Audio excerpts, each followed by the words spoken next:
जय श्री राम भैया बहनी लोगन। तो आज की वीडियो में हम लोग कवर करेंगे आरबीसी इरिथ्रोसाइट। इससे पहले वाली वीडियो में मैंने परिसंचरण तंत्र के ब्लड के बारे में बता दिया था कि उसमें प्लाज्मा क्या होता है, कि कितना प्लाज्मा होता है, उसमें कितना वाटर होता है, कौन कौन सी प्रोटीन पाई जाती है, उन प्रोटीन्स का काम क्या होता है। जो कि नीट की अगर आप लोग कहते हैं कि एनसीईआरटी बुक पढ़ना चाहिए, एनसीईआरटी बुक का ही निचोड़ मैंने इसमें रखा हुआ है, क्योंकि एनसीईआरटी बुक में ही जो शब्द लिखे गए हैं उन्हीं शब्दों को सिर्फ मैं इस वीडियो में लिया हूँ। ठीक है। अगर आप कोई एग्ज़ाम जैसे नीट हुआ, सीयूईटी हुआ, या फिर पॉलीटेक्निक से रिलेटेड कोई भी अगर आप बायोलॉजी कंपटीशन का एग्ज़ाम दे रहे हैं तो आपके लिए ये वीडियो बहुत ही ज़्यादा इम्पॉर्टेंट है। तो आज हम लोग आरबीसी का पोस्टमार्टम करेंगे, यानी कि आरबीसी के बारे में जितने भी क्वेश्चन बन सकते हैं वे सभी कवर करेंगे हम लोग सिर्फ इस वीडियो में। तो चलिए आइए शुरू करते हैं हम लोग। सबसे पहले इसकी हम लोग संख्या देखते हैं। जो आरबीसी का देखिए दूसरा नाम होता है इरिथ्रोसाइट, और इसकी सामान्य संख्या मतलब नॉर्मल इसका नंबर कितना होता है, 50 से 55 लाख प्रति mm³ में। ठीक है, यानी कि 5 से आप कह सकते हैं 5.5 मिलियन। ठीक है।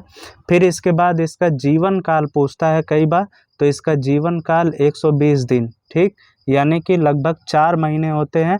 और ये आरबीसी नष्ट कहाँ होती है भाई, 120 दिन तो जिंदा रही, इसके बाद ये नष्ट होगी ना वो सेल, तो कहाँ पर होगी, एक आर्गन पाया जाता है स्प्लीन, और कहाँ पर, लीवर में। ये काफ़ी ज़्यादा इम्पॉर्टेंट क्वेश्चन है, इसको आप लोग ज़रूर से याद रखिएगा।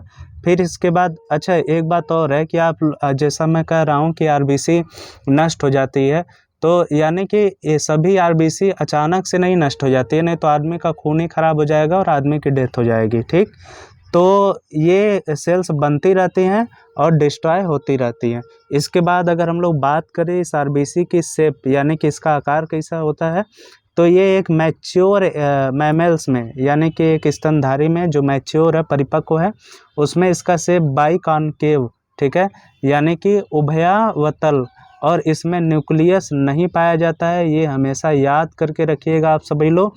ठीक, लेकिन उससे भी ज़्यादा इम्पॉर्टेंट पॉइंट, नोट पॉइंट यहाँ पे रखा हूँ, नीट में कई बार पूछा भी है। अगर हम लोग मेढक की आरबीसी, यानी कि मेढक के खून में जो आरबीसी पाई जाती है, उसका आकार जो है बाइकॉन्वेक्स होता है और उसमें न्यूक्लियस प्रेजेंट होता है। ये बात अच्छे से आप लोग ध्यान रखिएगा। इसके बाद आ जाते हैं हम लोग आरबीसी का जो बाइकॉनकेव शेप होता है, और जो इसमें न्यूक्लियस और सेल ऑर्गेनेल्स एब्सेंट होते हैं, इसी की वजह से जो है हीमोग्लोबिन अधिक रहता है इसमें। हम लोग जानते हैं कि हम लोगों का ब्लड रेड कलर का होता है, वो क्यों होता है, क्योंकि हीमोग्लोबिन प्रेजेंट होता है इस आरबीसी में।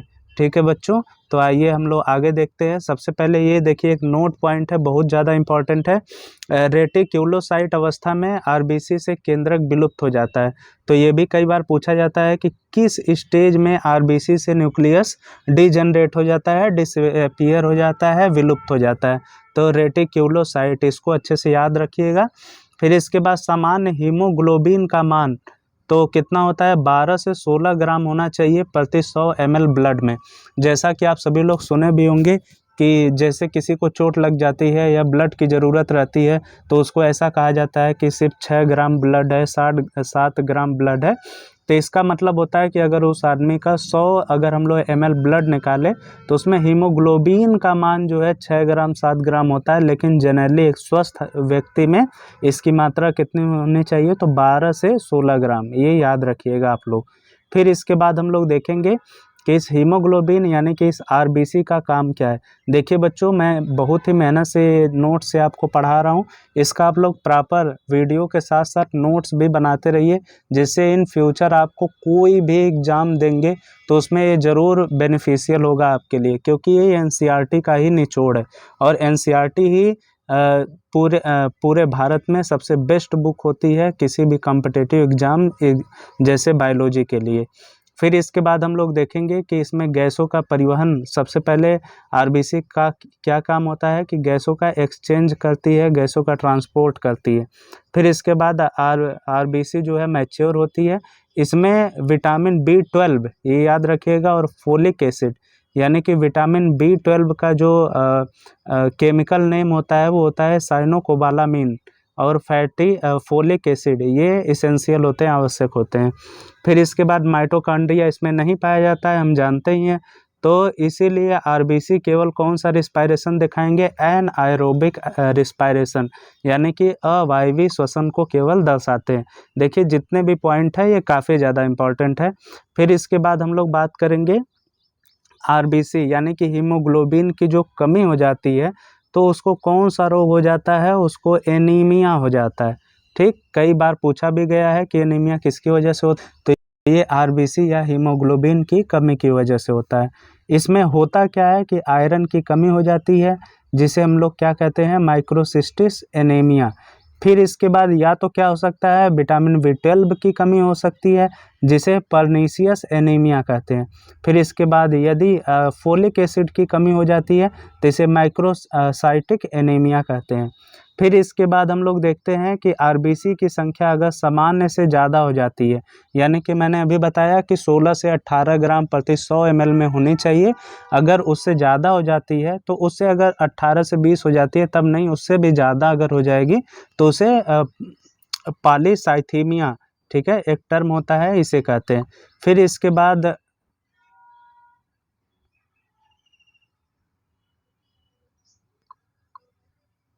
बाद हम लोग देखते हैं, सॉरी वो बीच में डिस्टर्ब हो गया था।